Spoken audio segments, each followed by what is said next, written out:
الله أكبر ولله الحمد. الله أكبر الله أكبر الله أكبر. لا إله إلا الله.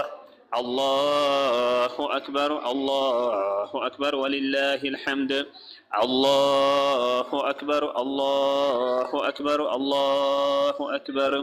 لا إله إلا الله. الله أكبر الله أكبر ولله الحمد. الله أكبر كبيرا والحمد لله كثيرا وسبحان الله بكرة وعصيلا. لا إله إلا الله ولا نعبد إلا إياه مخلصين له الدين ولو كره الكافرون. لا إله إلا الله. الله أكبر.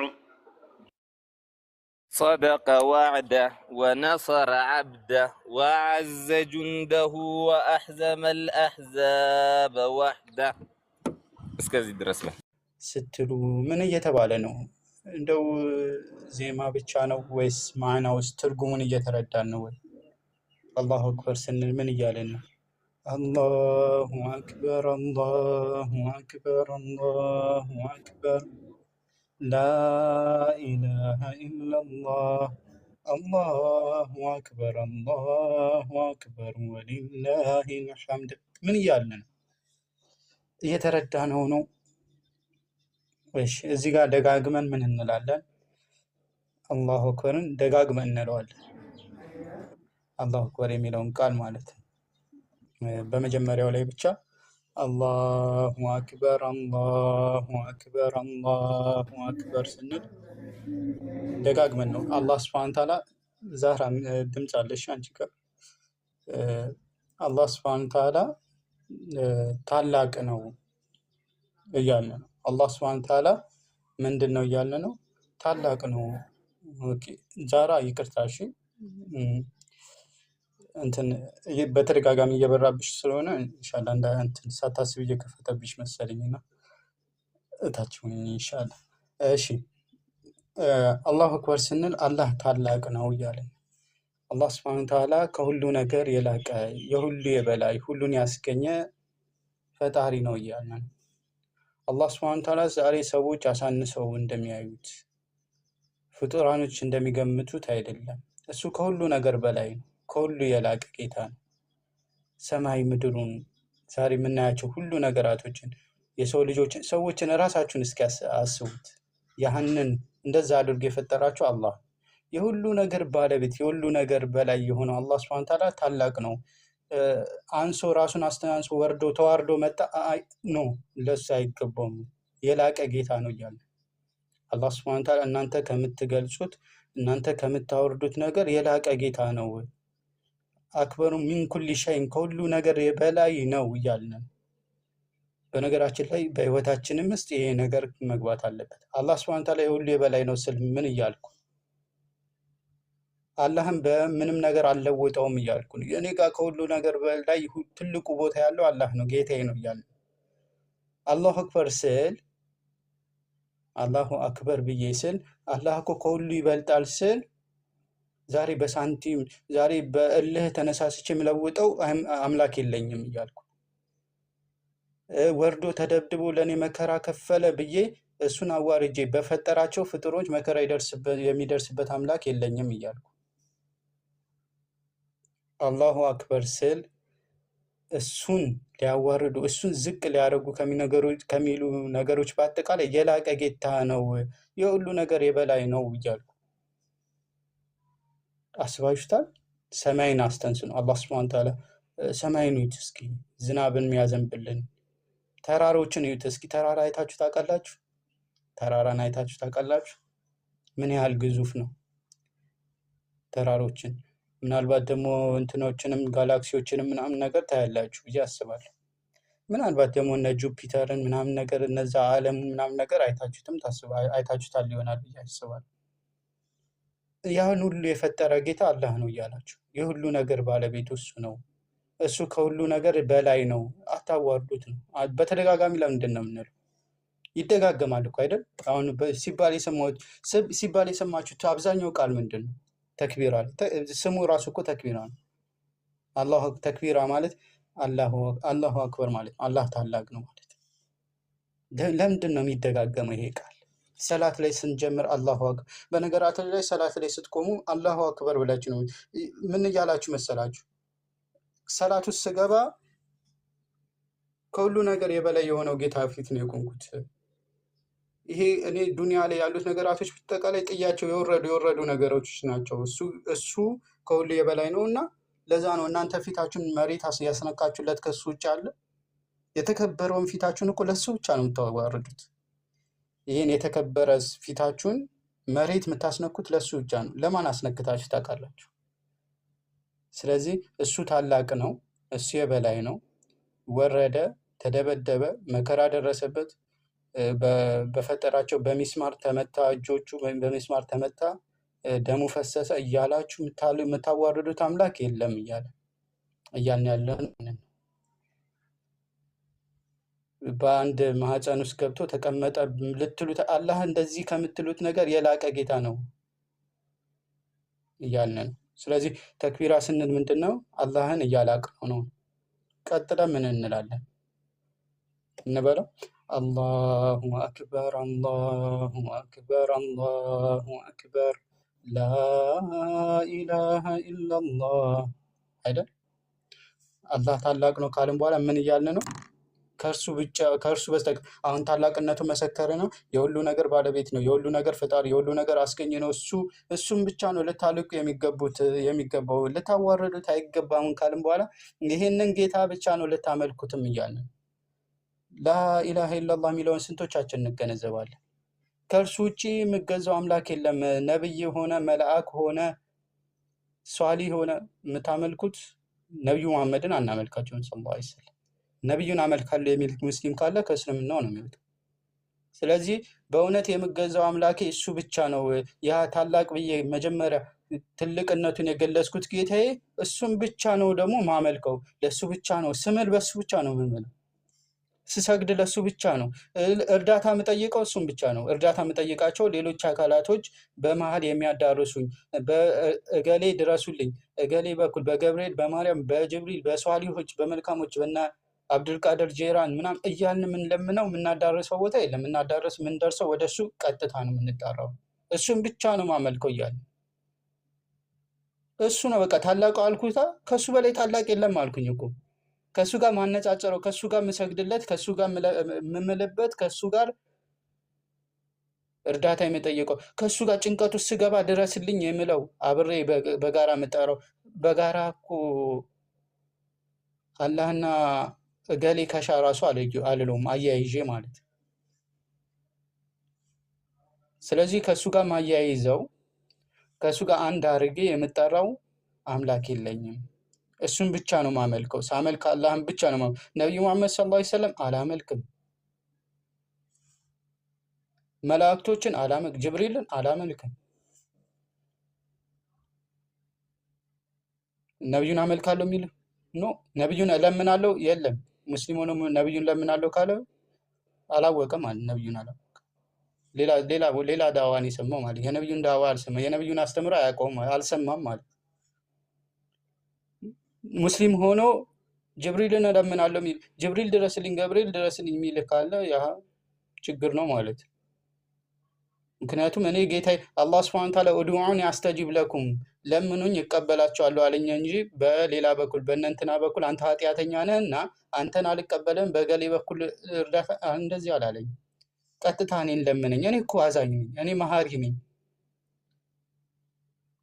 ወኢዛ ሰአለከ ዒባዲ ባሬ ስለ እኔ በጠየቀህ ጊዜ አኒ ፈኢኒ ቀሪብ ስለ እኔ ሲጠይቅ እኔ ቅርብ ነኝ በለው።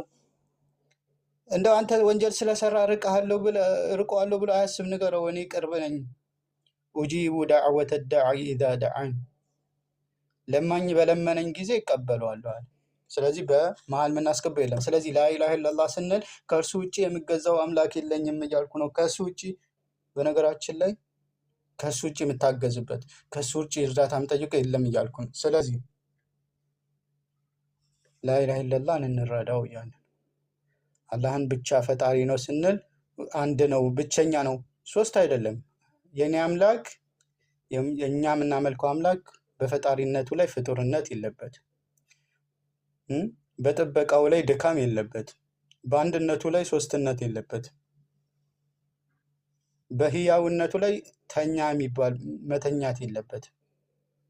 በሀያልነቱ ላይ ድካም፣ በችሎታው ላይ አለመቻል፣ በእውቀቱ ላይ አላዋቂነት የለበትም።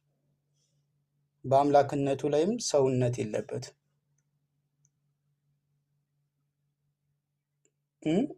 ስለዚህ በፈጣሪነቱ ላይም ምን የለበትም? ፍጡርነት የለበትም። ስለዚህ አላህ ሱብሓነሁ ወተዓላ ብቻ ነው አምላክ እያልን ነው። ላኢላሃ ኢለላህ ስንል እሱን ብቻ ነው ማመልከው እያልን ነው። ስለዚህ ይሄን ተክቢራ ስንል ይሄንን እየተረዳን ማለት ነው። አላሁ አክበር ስል የሚገርም እኮ ነው ወላሂ። በደንብ አዳምጡት እስኪ፣ ከቀልባችሁ አስገቡትና ከዛ በኋላስ እያልን አይደል? አላሁ አክበር አላሁ አክበር አላሁ አክበር ላኢላሃ ኢለላህ አላሁ አክበር አላሁ አክበር ወሊላሂል ሐምድ። ደጋገም ነው አይደል? አላሁ አክበር አላሁ አክበርን። ከዛ ያኛው ላይ ልምታላችሁ፣ ወሊላሂል ሐምድ ምስጋና ለአላህ ነው አለ። ያሁን የተደጋገመ ስለሆነ ነው ያለፍኩት። ምስጋና ለአላህ ነው ስል ለምንድን ነው ምስጋና የሚገባው ስንል፣ አንደኛ እሱ በባህሪው ሙሉነትን ባህሪ ስላለው አላህ ሱብሓነሁ ወተዓላ ሙሉ ነው። በባህሪያቶቹ ሙሉነትን የያዘ ባህሪ ነው ያላት። እንዲሁም ደግሞ በእኔ ላይ ውስጣዊና ውጫዊ ጸጋዎችን የዋለልኝ ጌታዬ ነው። ውስጣዊና ውጫዊ ጸጋዎች። ውስጣዊ ጸጋዎች ምንድን ነው? ሰላም፣ እስልምና ነው ፍቆኛል። በነገራችን ላይ ብዙዎቻችን አላህ ሱብሓነሁ ወተዓላ ከዋለልን ውለታዎች ትልቁ ውለታ እስልምና ነው።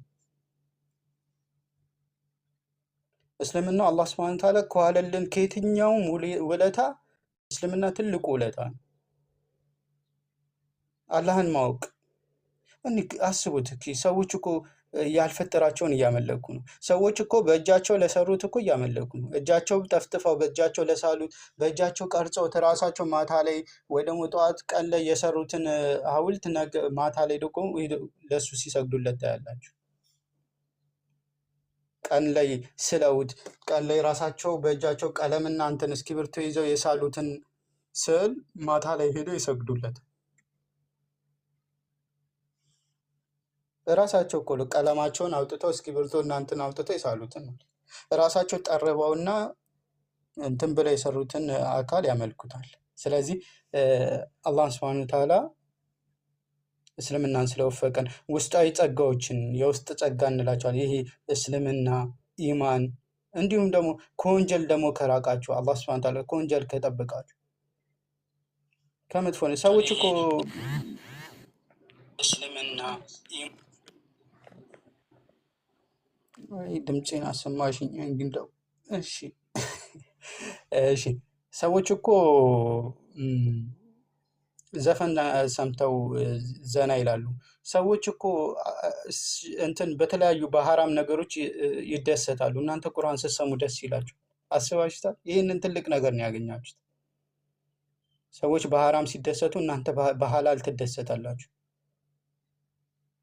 እነሱ እንደፈለጉ ለስሜታቸው የሚፈልጉትን ነገር በመወጣታቸው ሲደሰቱ እናንተ አላህን በመገዛት አላህን በማምለክ ትደሰታላችሁ። ስለዚህ የእናንተ ደስታ በዛ በአላህን በመገዛቱ በኩል መሆኑ የውስጣዊ ደስታ የምታገኙት፣ በነገራችን ላይ ውስጣዊ ደስታ የምታገኙት በቁርአን መሆኑ ትልቅነት።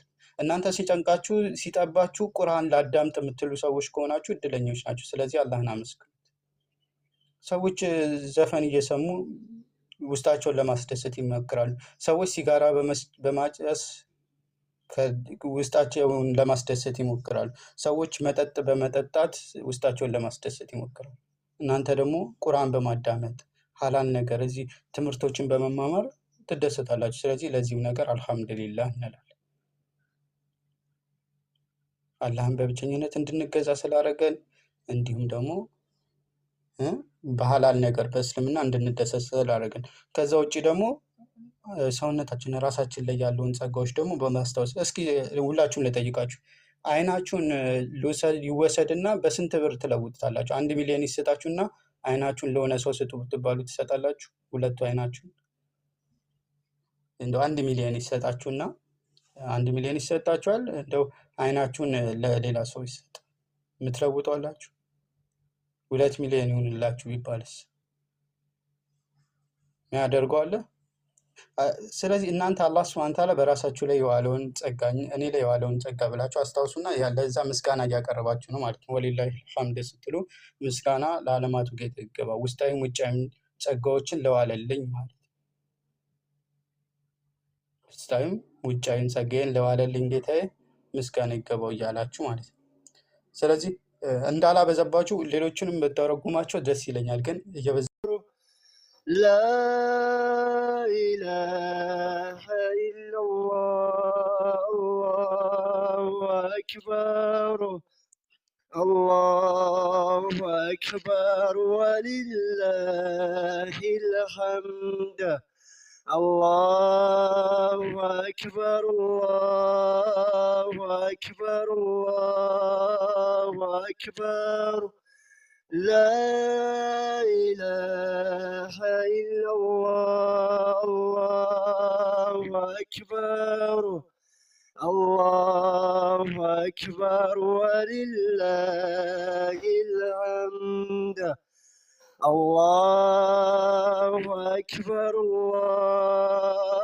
الله أكبر الله أكبر لا إله إلا الله الله أكبر الله أكبر ولله الحمد الله أكبر كبيرا والحمد لله كثيرا وسبحان الله بكرة وأصيلا وصلى الله على سيدنا محمد وعلى آله وصحبه وسلم تسليما كثيرا.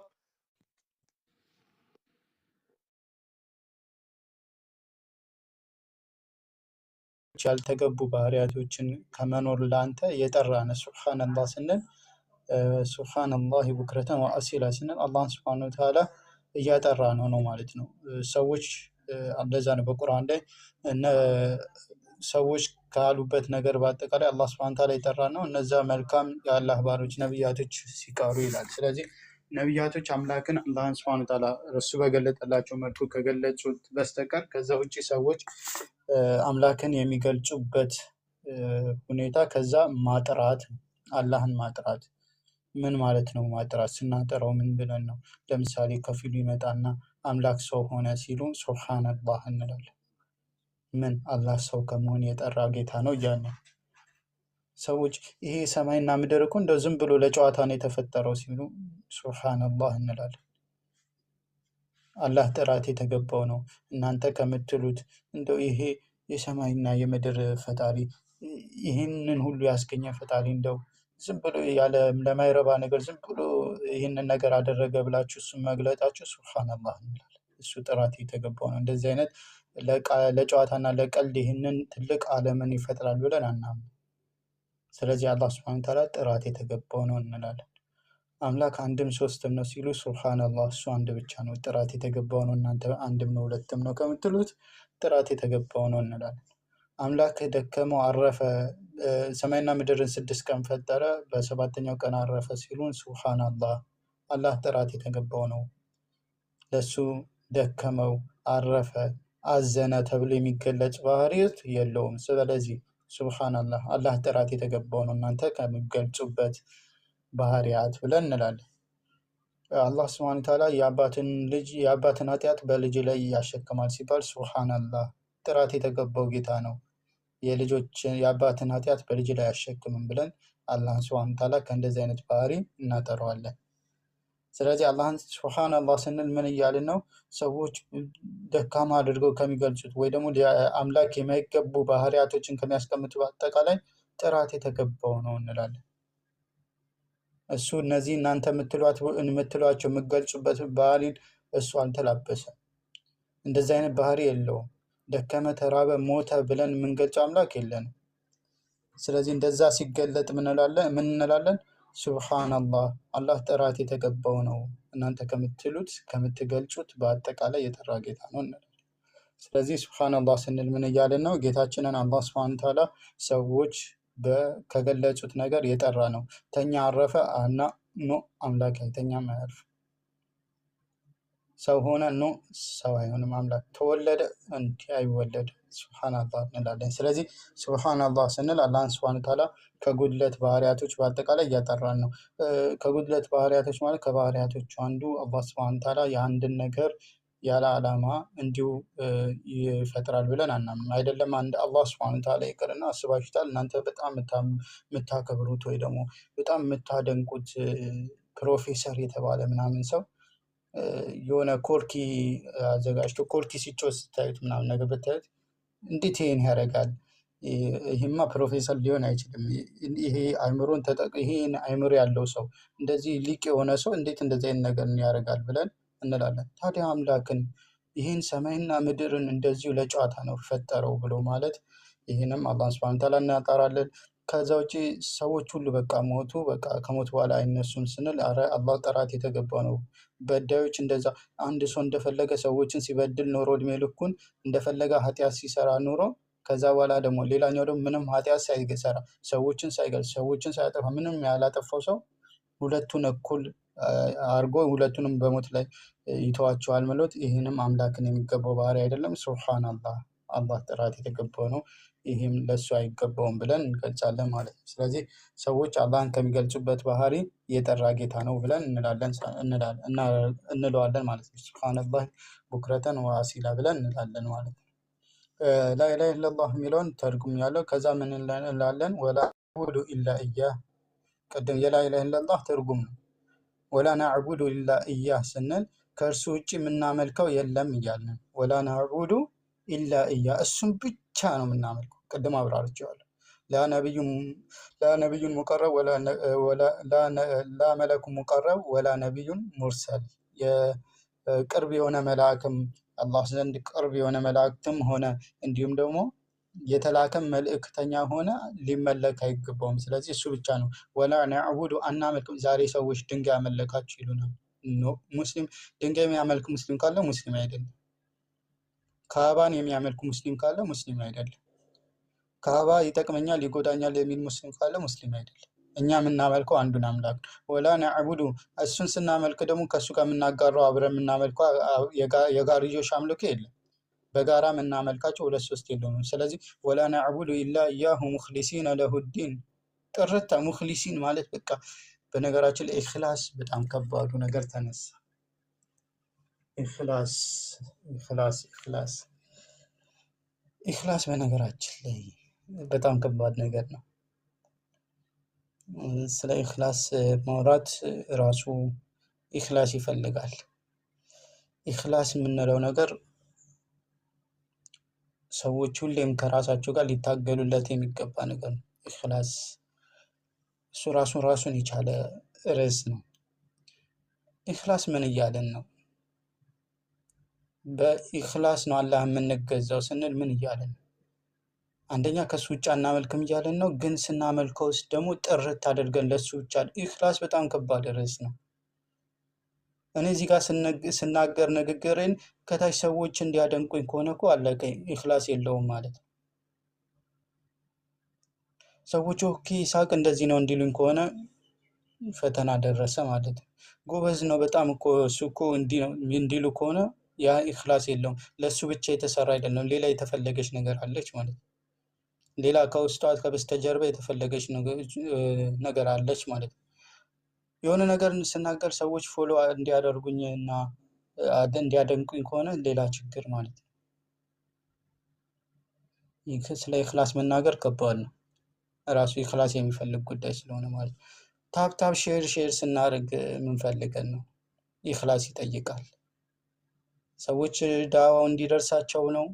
ሰዎች ጋር ዳዋው ደርሶ እንዲማሩ ነው? ወይስ ደግሞ ታፕ ሼር እንትን ገሌ ታደርጋለች እንዲባሉ? እሱም ራሳችን የምንፈትሸው ነገር ነው። እዚህ ጋር ንግግር በነገራችን ላይ እንደ ሚዲያ ኢኽላስን የሚፈታተን ነገር የለም። ሚዲያ በጣም ኢኽላስን ይፈታተናል። ሚዲያ ቲክቶክ በሉት ምን በሉት በጣም በጣም በጣም ኢኽላስን የሚፈታተን ነገር ነው። ቪዲዮ ትፖስታላችሁ፣ ቪዲዮአችን ሰዎች አላዩም። ከዛ በኋላ ችግር ይፈጠራል ማለት ነው። ቪዲዮን የፖስታችሁት ለምንድን ነው? ኢኽላስ ይፈልጋል።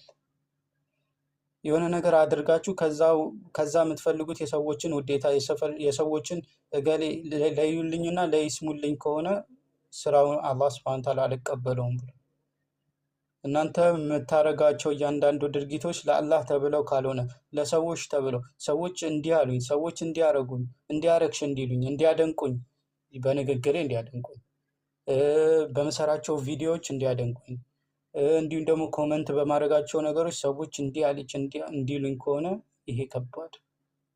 ስለዚህ ኢኽላስ ሁላችንም ልንጠነቀቀው የሚገባ ነገር ነው። አንድ አሊም እኔ 30 ዓመት ሙሉ ታግያለሁ ይላሉ። ኢኽላስን አስመልክቶ 30 ዓመት ሙሉ ታግያለሁ። በጣም ትግል ከውስጣችሁ ጋር ትግል የሚፈልግ ነው። የሆነ ጥግ እስክትደርሱ ድረስ በቃ እናንተ እኮ ከሁሉም ነገር አውጥታችሁ እኔ በቃ ለአላህ ብቻ ነው የምሰራው ብላችሁ እስከምትሉ ድረስ እዛ እስክትደርሱ ድረስ ከባድ። ሰላት ስትሰግዱ በነገራችን ላይ አንድ አሊም ምን ይላሉ? ሼክ ኢብኑ ዑሰይሚን ምን ይላሉ መሰላችሁ? ሁለት ሰዎች አንድ መስጂድ ላይ ኢኽላስ ስለተነሳ ነው።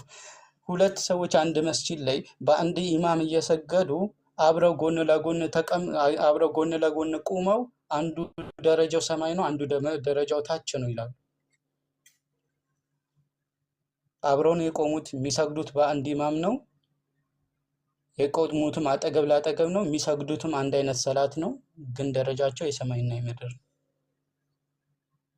በሁለቱ ማለት ምንድን ነው ይሄ ልዩነት ያመጣው ሲባል የውስጥ ነገር ነው። ያ የሚሰግደው አንዱ የሚሰግደው ምናልባት አላህን ፈልጎበት ለአላህ ብቻ ብሎ ነው የሚሰግደው።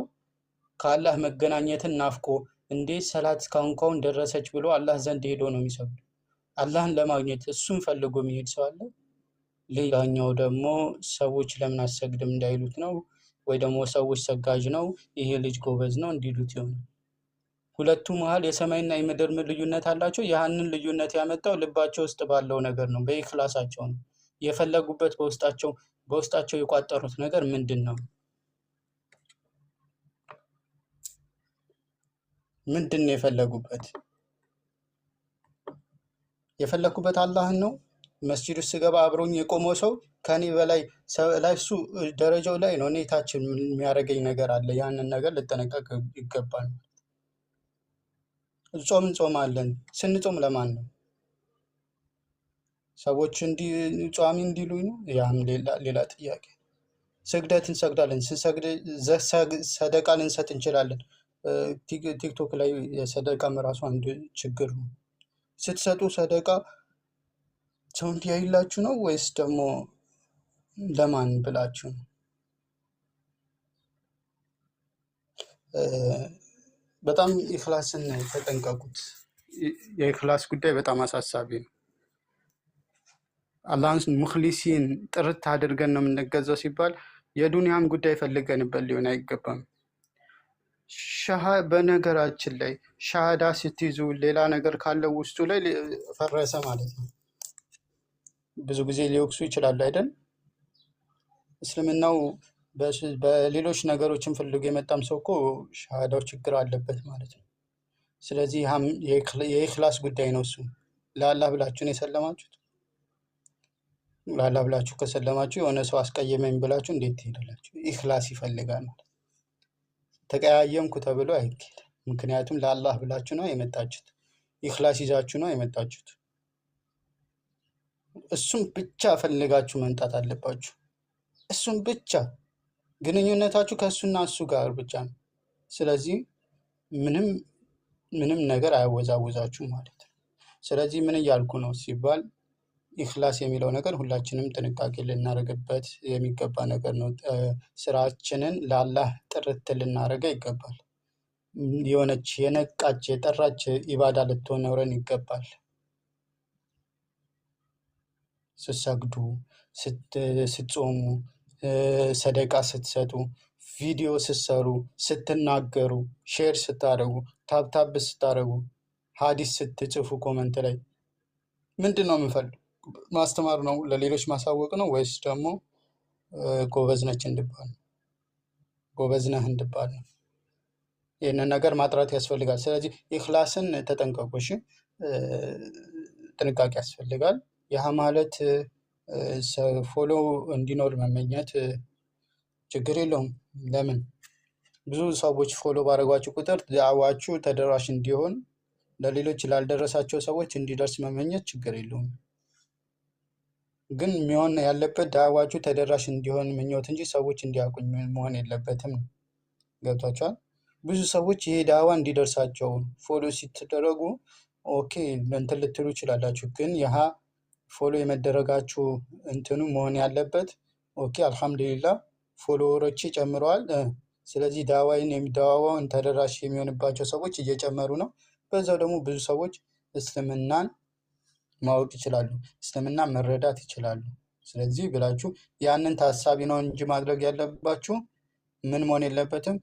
ፎሎወሮች ሲቀንሱ መጨነቅ፣ ሰለፍ ሲጨምሩ ደግሞ እንትን ማለት የለብንም ማለት ነው። ስለዚህ ያንን ነገር መጠንቀቅ ያስፈልጋል። ስለዚህ ሙኽሊሲነ ለሁዲነ ሃይማኖትን ለእሱ ያጠራን ስናመልከውም ደግሞ እሱን ብቻና ለእሱ ብቻ መሆን አለበት ማለት ነው።